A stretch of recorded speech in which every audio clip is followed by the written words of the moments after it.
Bonjour à tous et bienvenue à la première vidéo de cette série consacrée à la cinématique du solide rigide. Moi c'est Martin Rémy et pour cette vidéo, nous allons voir certains concepts qui vont nous aider à appréhender les fondements de la cinématique du solide rigide. Pour cette vidéo, nous allons nous attarder particulièrement à la description physique et mathématique d'un solide. Nous verrons également la propriété fonctionnelle en cinématique du solide rigide. Et enfin, nous verrons comment ne pas faire d'erreur lorsqu'on veut dériver un vecteur lié par rapport à un référentiel qui est mobile.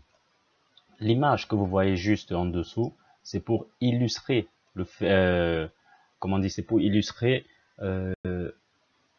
l'importance de s'intéresser aux effets de rotation lorsqu'on veut étudier en solide rigide. Pourquoi? Parce que c'est la principale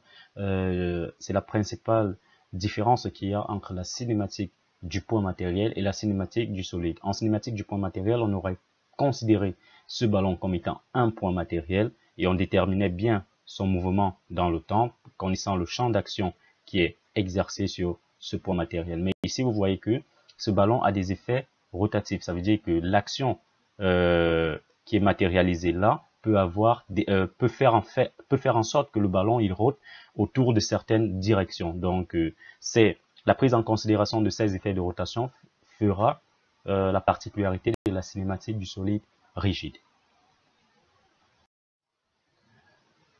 Pour commencer, la description physique et mathématique d'un solide rigide. Alors, physiquement, qu'est-ce qu'on peut dire? Bon, permettez-moi de prendre une bonne coloration de mon stylet. Ok. Donc, qu'est-ce qu'on va dire particulièrement? Pour la description physique, comme on a commencé dans là, on a une description physique à faire, une description mathématique. Là, sur ce schéma, vous voyez un rocher qui va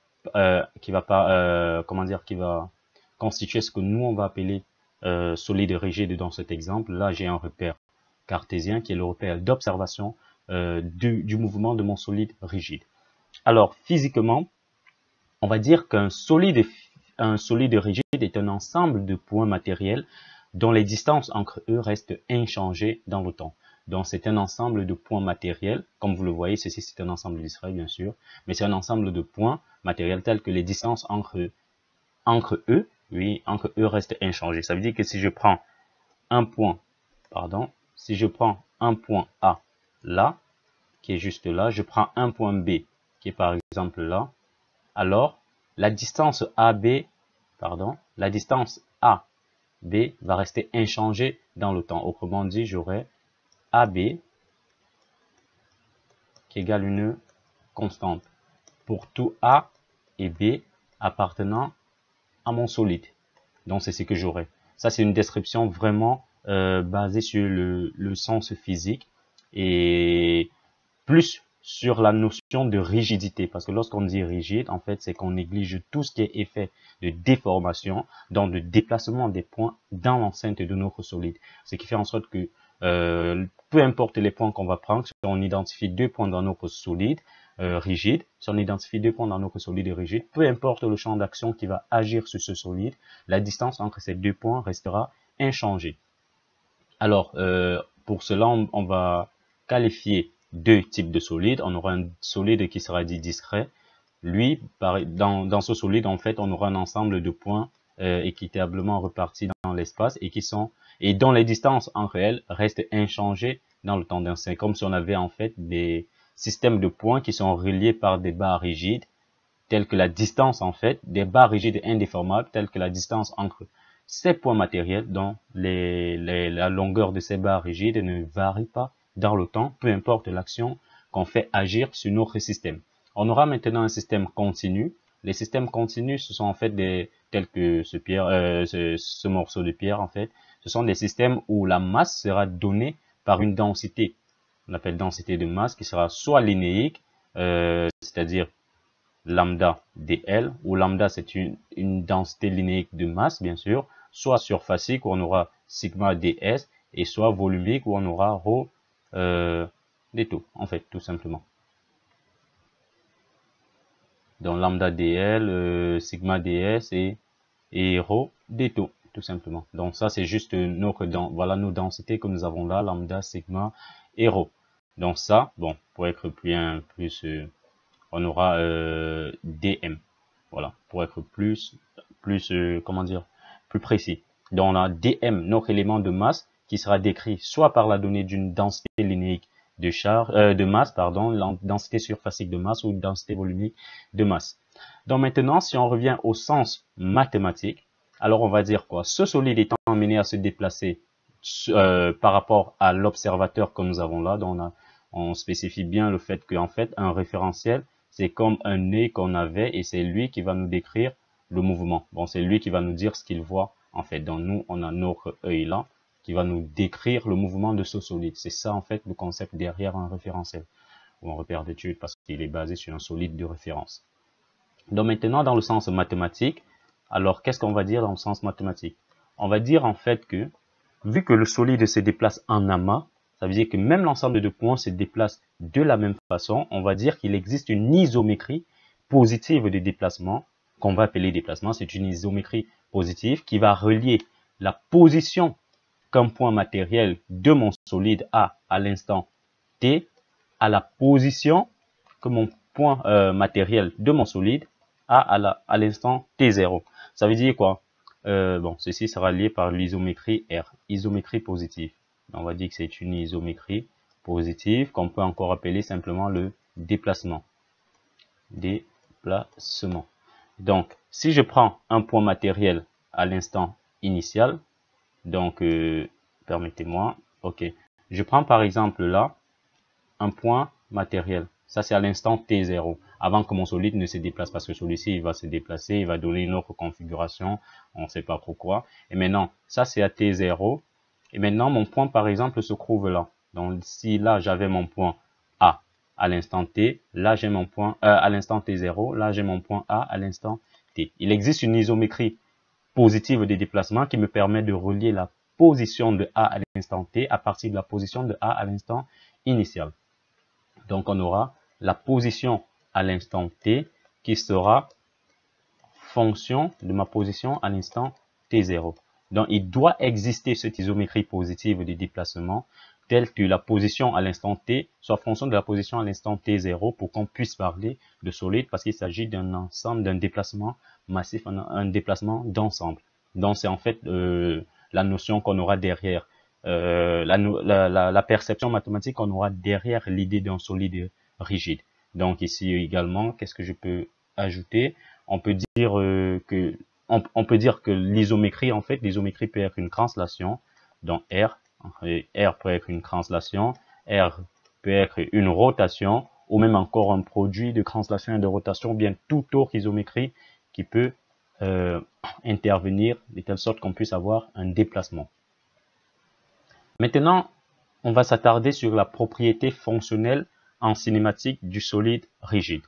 Alors pour ça, c'est une notion mathématique qui va nous permettre d'avoir en fait quelques propriétés clés de ce qui se passe à l'intérieur d'un solide en ce qui concerne les orientations que nous avons de différents points matériels. Donc ici, on va prendre deux vecteurs quelconques. Donc on va prendre par exemple là, j'ai U qui peut être dans le bout. Par exemple, on va dire que c'est A1 et l'autre B1. Et je vais prendre notre vecteur V dont le bout c'est A2 et l'autre j'ai B2 tout simplement. Le fait que mon solide rigide vérifie pour tout point A et B, le vecteur AB en fait est encore égal AB pardon, est égal à une constante, c'est-à-dire la distance entre les points AB égale une constante.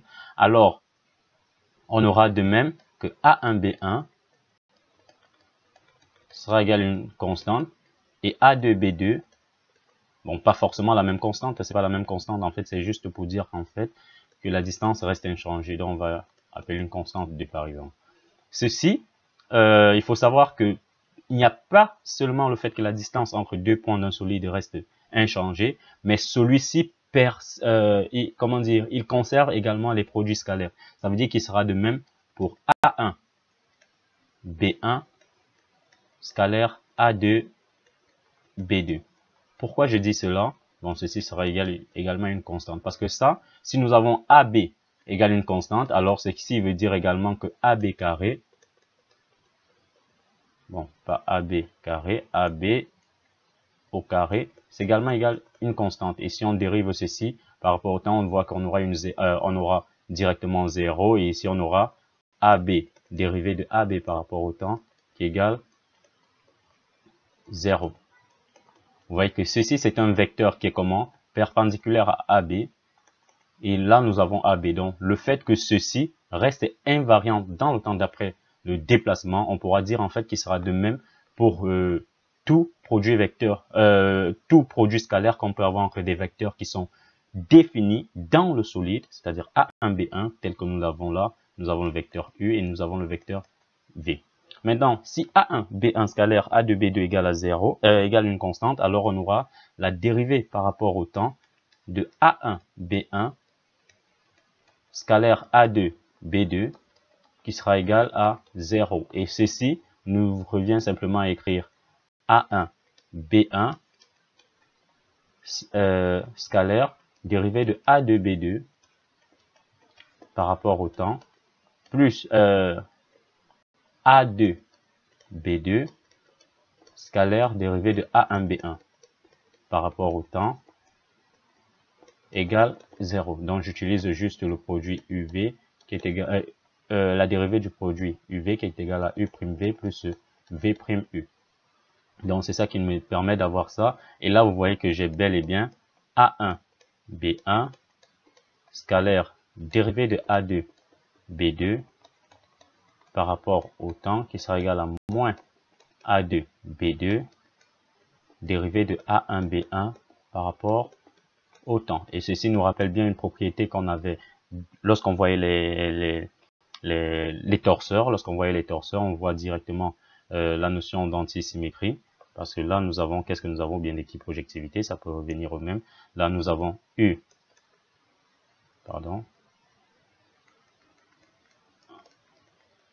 nous avons effectivement U scalaire dérivé de V par rapport au temps, plus qui est égal à moins V dérivé de U par rapport au temps. Alors on peut dire que l'opérateur D sur dt, ou bien l'application D sur dt est une application antisymétrique. Antisymétrique lorsqu'il s'applique à des vecteurs qui sont définis dans le solide. Donc U et V sont définis dans le solide, comme on a pu le voir tout à l'heure. Donc ça, c'est la propriété essentielle, la propriété fonctionnelle qu'on a en mécanique, en cinématique du solide rigide. Il faut bien noter que U et V sont des vecteurs des vecteurs qui sont définis dans mon solide.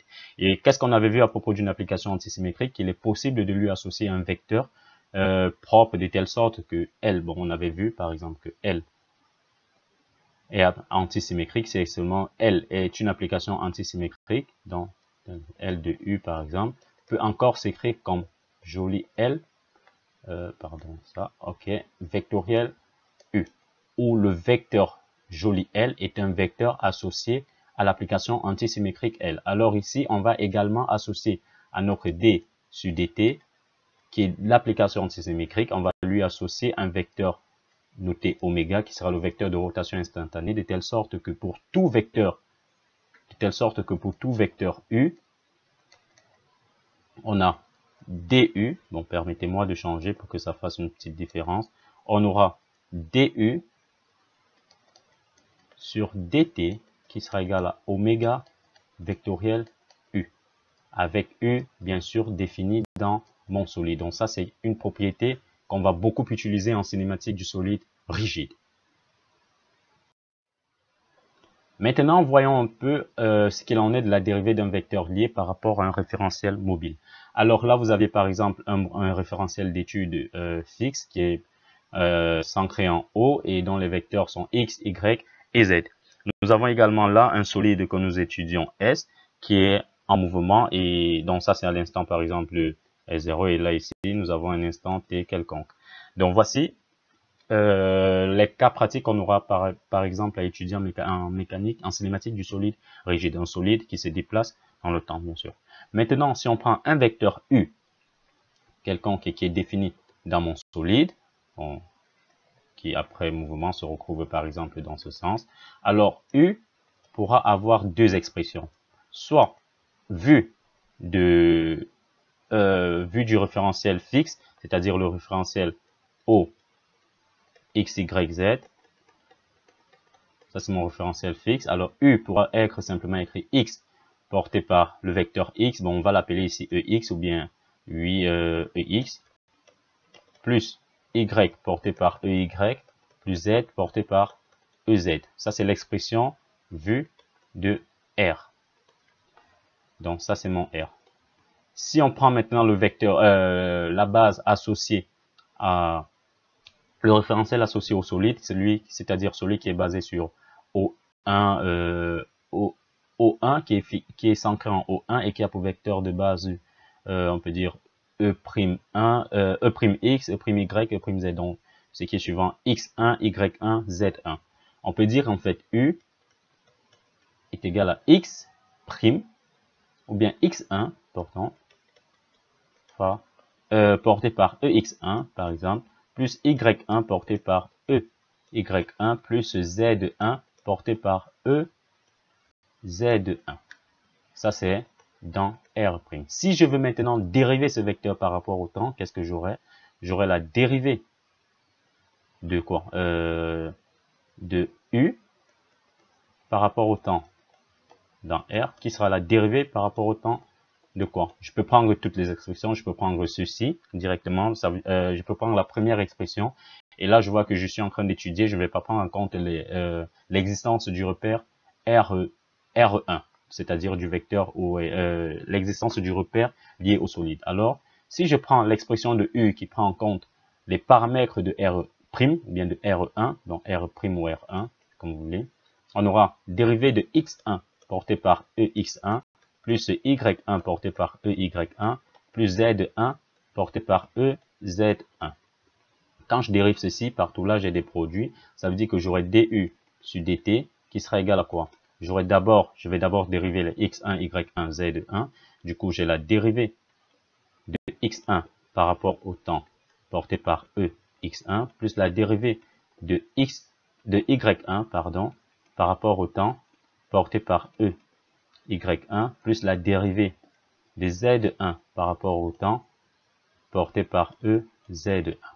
Maintenant, après, quand je viens faire le V'U au lieu du U'V, j'aurai plus X1 dérivé de X1 par rapport au temps, plus Y1 dérivé de Y1 par rapport au temps, plus Z1 dérivé de EZ1 par rapport au temps. Et maintenant ici, qu'est-ce que je peux remarquer? Je peux remarquer que si je fais une dérivée de mon vecteur U, que voici, par rapport au temps, dans le référentiel R1, oui bien sûr, alors j'aurai simplement les dérivés de EX1, EX1, EY1 et EZ1 qui seront nuls. Alors, la dérivée de U par rapport au temps, dans le référentiel R1 va simplement correspondre à ce que nous avons là. Donc, nous aurons dérivé de X1 par rapport au temps, porté par EX1, plus dérivé de Y1 par rapport au temps, porté par EY1, plus dérivé de Z1 par rapport au temps, porté par EZ1. Donc, ceci sera la dérivée de U par rapport au temps, vu de R1. Parce que c'est dans R1 que les vecteurs EX1, EY1 et EZ1 sont constants. Maintenant, ici, je peux remarquer quoi? Que E1, EX1, EY1 et EZ1 sont des vecteurs appartenant au référentiel du solide et je peux appliquer directement la propriété fonctionnelle. La propriété fonctionnelle dit quoi? Que la dérivée, s'il faut rappeler cela, ce que nous avons vu dans la diapo précédente, nous avons vu que la dérivée de U par rapport au temps pouvait encore s'écrire comme oméga vectoriel U. Donc ici, qu'est-ce que j'aurai? Ceci, il faut bien sûr dire que c'est par rapport à R. J'aurai donc la dérivée de U par rapport au temps, vu de R, qui sera égale à la dérivée de U par rapport au temps, vu de R1, plus, maintenant, qu'est-ce que je vais faire? J'aurai X1 Et là, dérivée de EX1 par rapport au temps sera simplement oméga vectoriel EX1 plus X2 fois oméga vectoriel EY1.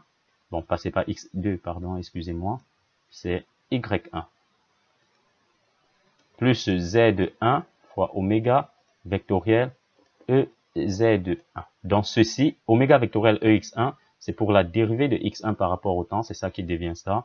Et ceci devient ça, là devient ça. Pourquoi? Parce que EX1, EY1 et EZ1 sont des vecteurs de notre base mobile et de notre solide, oui, qui est défini avec la base R1. Donc ici, on va appliquer directement la propriété fonctionnelle. Maintenant, essayons un peu de regrouper ça normalement. Nous avons donc la dérivée de U par rapport au temps vu de R qui sera égale à la dérivée de U par rapport au temps vu de R1 plus, on se rappelle également de quoi? Bon, attends, on peut mettre X1, on avait oméga vectoriel EX1, ok. Donc maintenant, qu'est-ce qu'on va faire? On va introduire oméga. En fait, c'est pas comme une introduction parce que ceci, en fait, c'est comment est-ce que je vais dire? Je peux faire ancrer X1 directement là, de telle sorte que ceci, en fait, me donne encore oméga vectoriel X1 parce que X1 c'est une composante scalaire, du coup ça ne va pas influencer en fait le produit vectoriel. Donc on se rappelle de la notion alpha U vectoriel V, en fait c'est encore U vectoriel alpha V qui est encore égal à alpha U vectoriel V tout simplement. Donc ici ce que je vais faire, je vais introduire X1 là et du coup j'aurai oméga vectoriel X1 porté par EX1 tout simplement. Ça veut dire qu'ici qu'est-ce que ceci devient? Donc, au lieu de X1 oméga vectoriel EX1, je vais plutôt obtenir plus oméga vectoriel X1 porté par EX1 plus, deuxième terme, il sera pareil, j'aurai oméga vectoriel Y1, pardon, Y1 porté par EY1 plus oméga vectoriel Z1 porté par EZ1. Maintenant ici, qu'est-ce que je peux me rendre compte que c'est exactement comme si j'avais oméga vectoriel X1 EX1 plus Y1 EY1 plus Z1 EZ1. Donc ici, ça me permet directement d'avoir ma propriété de dérivation d'un vecteur lié par rapport à une base mobile. Donc, j'ai bel et bien la dérivée de U par rapport au temps dans R qui sera simplement égal à la dérivée de U par rapport au temps dans R1 plus oméga. En fait, ce vecteur oméga, c'est le oméga de R1 par rapport à R. Donc, le vecteur rotation de R1 par rapport à R, vectoriel U. Parce que X1 EX1 plus Y1 EY1 plus Z1 EZ1, ceci c'est simplement encore U qu'on a défini dans R1. Donc ça c'est une propriété qu'on va beaucoup utiliser dans notre cas, qu'on va beaucoup utiliser en mécanique, en cinématique du solide rigide, et il était essentiel de rappeler cela. Ça a été également vu en mécanique du point matériel. Donc, ce sera tout pour cette vidéo et on se donne rendez-vous à la prochaine vidéo où on parlera de concepts un peu plus avancés, de champs de vecteurs et de champs d'accélération. Sur ce, je vous dis au revoir et rendez-vous à la prochaine vidéo. Bye bye.